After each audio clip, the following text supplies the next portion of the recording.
The fight for the future and identity of Europe has already started. The polls show there is going to be an increase in the share of the far right, possibly up to about 25%. The balance of power is going to shift. Mass migration, energy, politics, freedom of speech. People want to have a change of politics. If you want to have a strong European Union, then you cannot vote right-wing. You can't. Alors nos hommes politiques, on les côtoie, ils écoutent. Après, je suis pas sûr qu'ils entendent. L'Europe, ça reste qu'une somme de contraintes. A right-wing coalition could water down regulation to protect the environment. It's also a key moment in terms of the trajectory of Europe in the context of a war that's happening on its doorstep. The polls are really troubling a lot of people. The stakes are very, very high.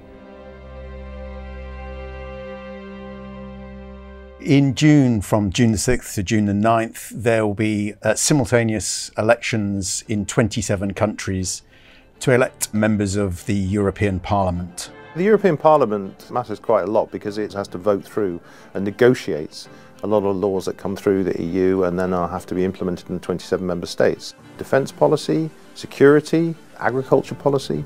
Migration and asylum, carbon emissions reductions. There's almost no area of policy making that isn't covered to some degree by EU legislation. We are sitting in this house and we are making laws for almost 500 million people. And the way how this parliament is composed really matters. In many European states, right wings try to get stronger. And if the European Parliament has different seats and other majorities, then of course the policy of the European Union will change. The situation as it stands is that the centrist blocs, which is what we call the European People's Party, which are the Conservatives, centre-right, we have the Socialists and Democrats, who are centre-left, we have the Renew, which are the Liberals. At the moment, those have over 60% of the votes, and they tend to do deals among themselves, and they can usually secure the legislation they need. What may happen after the election is that Renew, which are the Liberals, could lose some seats and become the fourth biggest group, possibly, instead of the third. And then that brings in the ECR or the ID as a potential partner. What you're going to see now is the potential for the centre-right to form coalitions on different pieces of legislation with the populist right and potentially even with the far right. That is a first in the way that the European Parliament has operated. And it could mean quite a decisive change in the way the Parliament shapes legislation.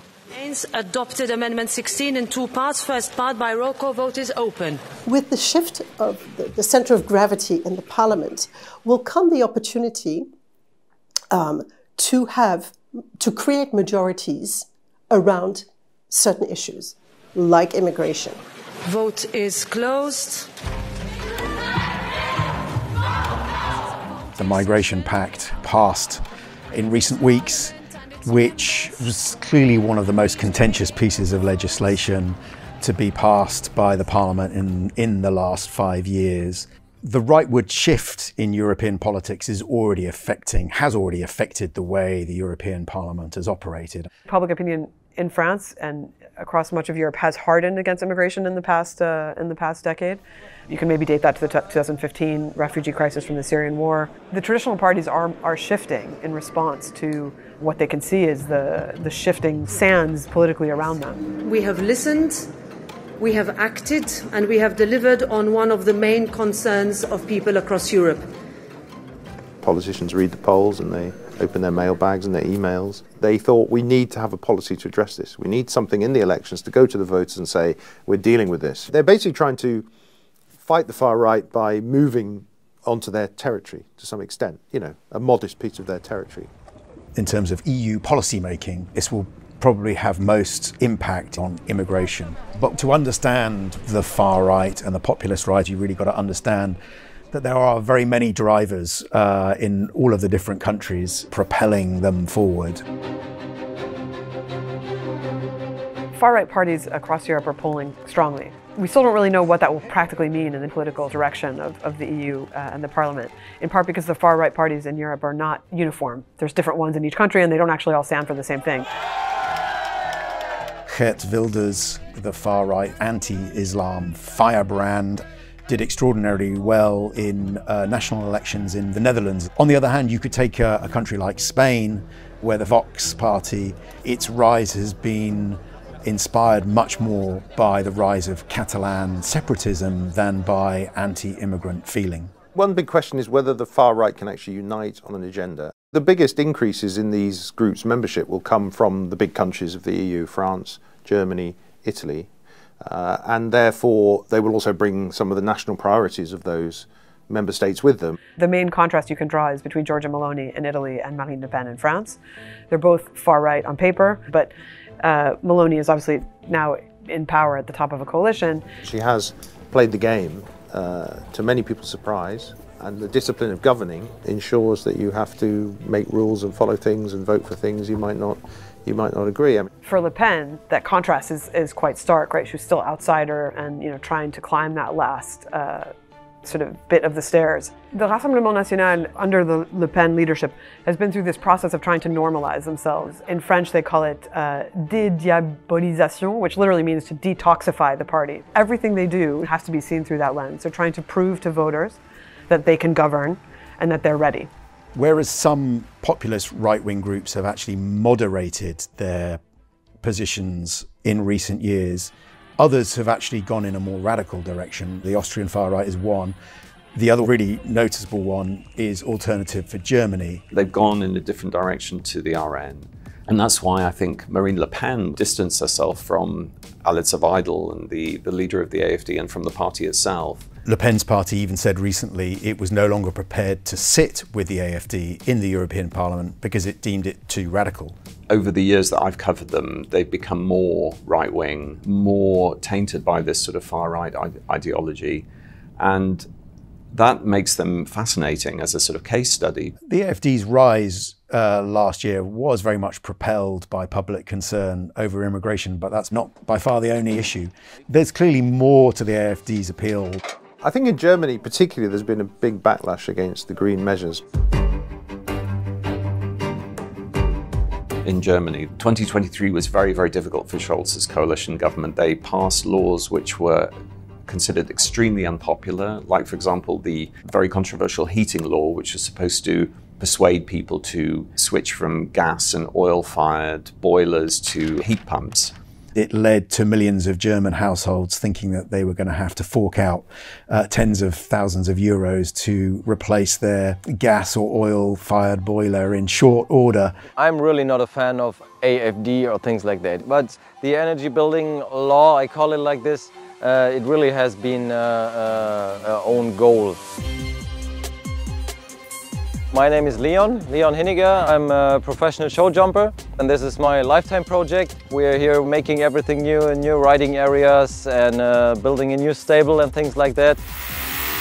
A heat pump for us was the most efficient thing in our energy mix because you put 1 kilowatt of electricity in and you get 2 kilowatts of thermal energy out of it.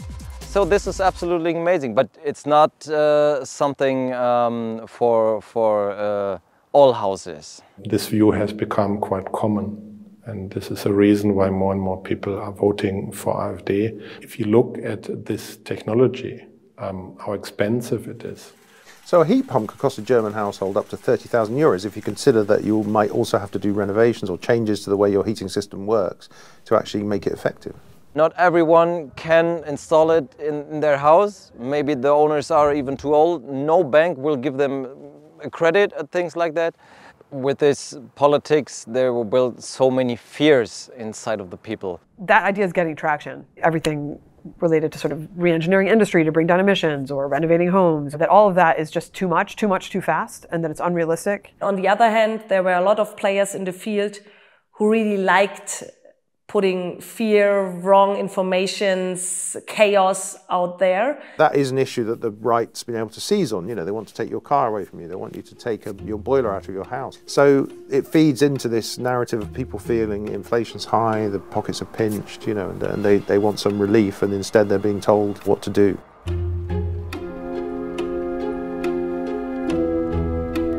What we've seen in recent weeks is that the Greens have really become a casualty of this sort of widespread anger at government policies.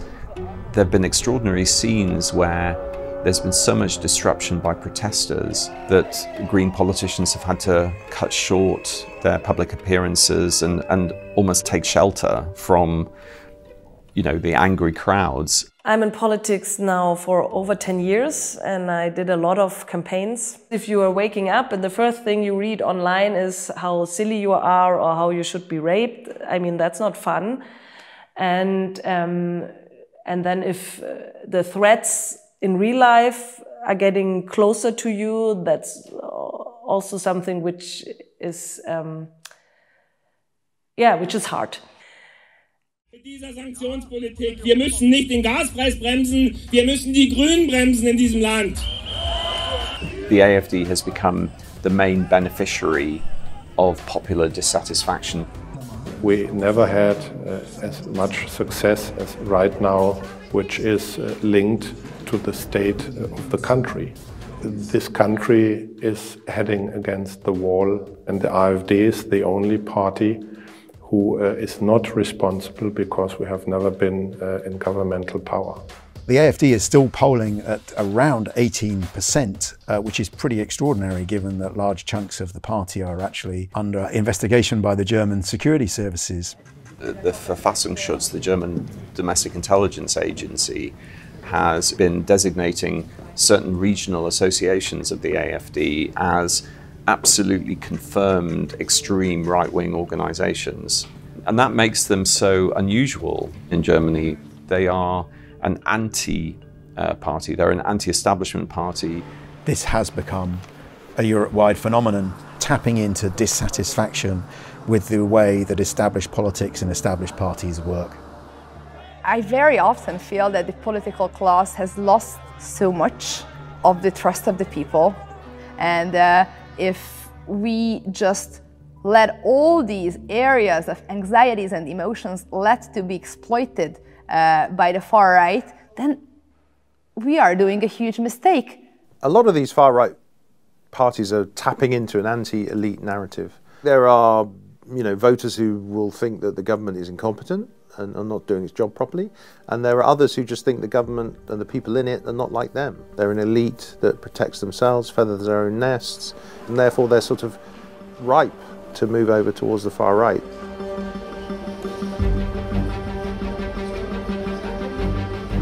Populist and anti-establishment parties tend to do quite well in European parliamentary elections because voters will use them to cast a protest vote.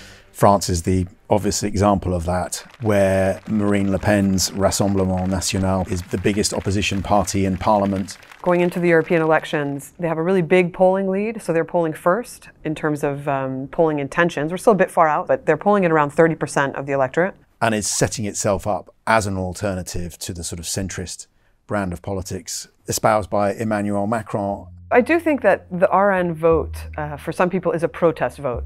So it gives people a chance to say, we don't like the way the elites are governing us. So it's an essentially sort of, has that element of just like, I want to tear things down. There's this emblematic moment every year in France. It's a farm fair called the Salon d'Agriculture. And it's a ritual. The president opens it on the first Saturday, and then there's a parade of politicians that go all throughout the week. It's in this massive conference hall on the outskirts of Paris. And this year it was marked by the protest movement.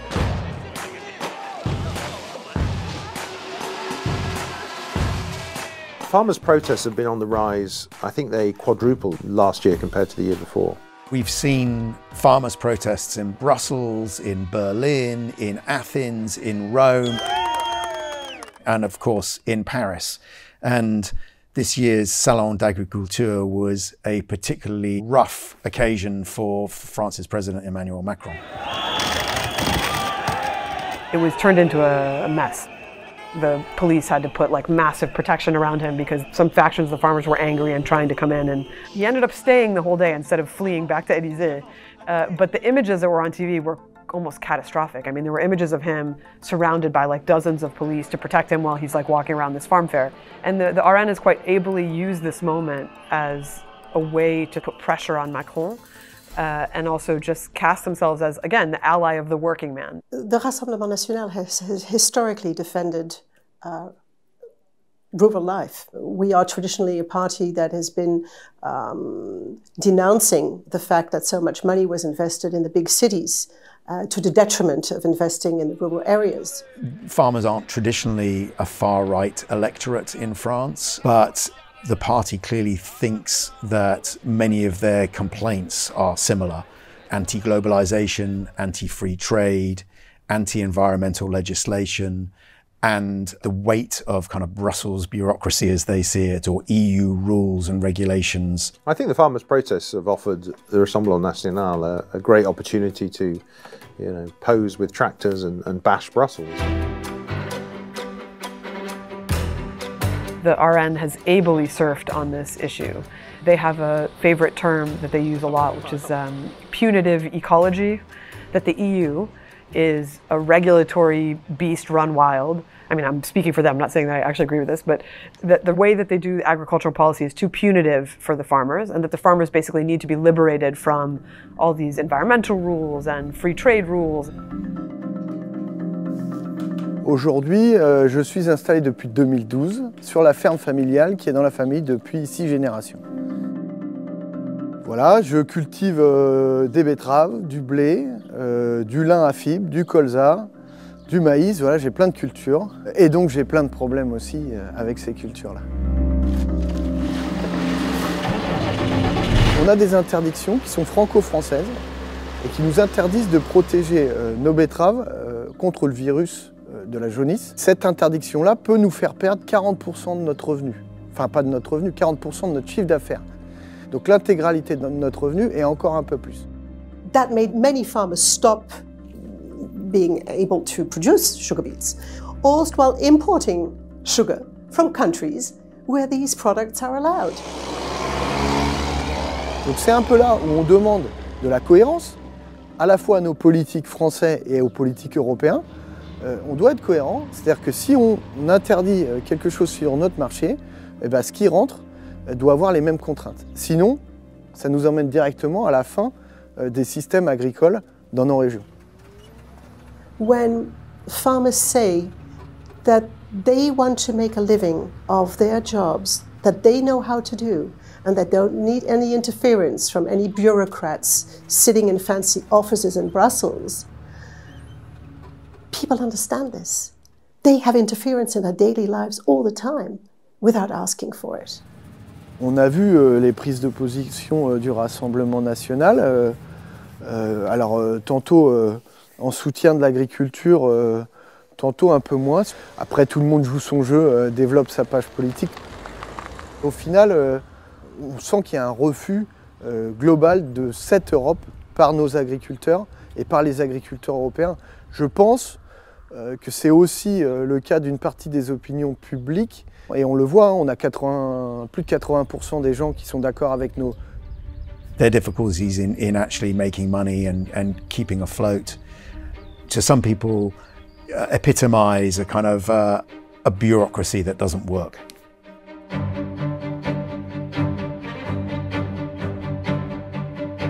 The populist right, if we can put it like that, is divided up into two groups: the identity and democracy, which are the more hardline, Eurosceptic, anti-immigration, anti-EU, far-right parties. They have people like Rassemblement National from France, Marine Le Pen's party. The other parties don't really collaborate with them, they don't involve them in the decision-making process.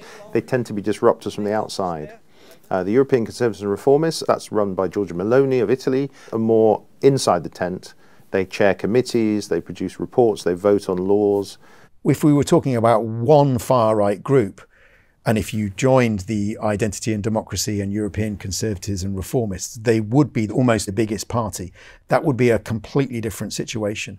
They would have a lot more power, but we're not in that situation. And as they are divided, they are a lot less influential than they could be. We are different groups, obviously. We have on a side the EPP, on the other side the ID. These are the groups more similar to us, but especially with the idea we have some important differences.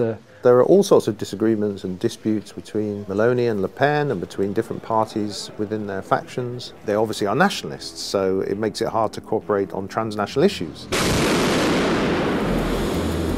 Attitudes towards Russia and the war in Ukraine are, if you like, the great schism that runs down far-right and populist right parties in Europe.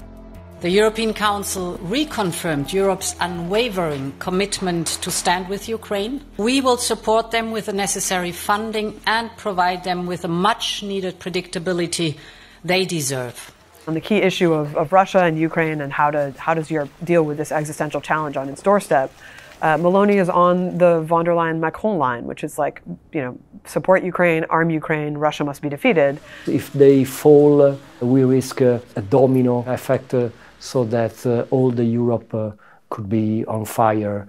Marine Le Pen is on a line which is much more, I would say, muddy. Our position on Ukraine is we need peace. We need peace. Of course, we will never, ever stop condemning Putin for having invaded a free nation. However, today we really need to be looking for a peace solution. And that's a massive difference in the moment we live in. That's not nothing. It's huge. And, that is kind of what potentially just makes them irreconcilable. They're far rights that might just be, in this current moment, irreconcilable. As long as that continues, that will, if you like, soften the kind of radical influence that these right-of-centre parties will have on EU policy making.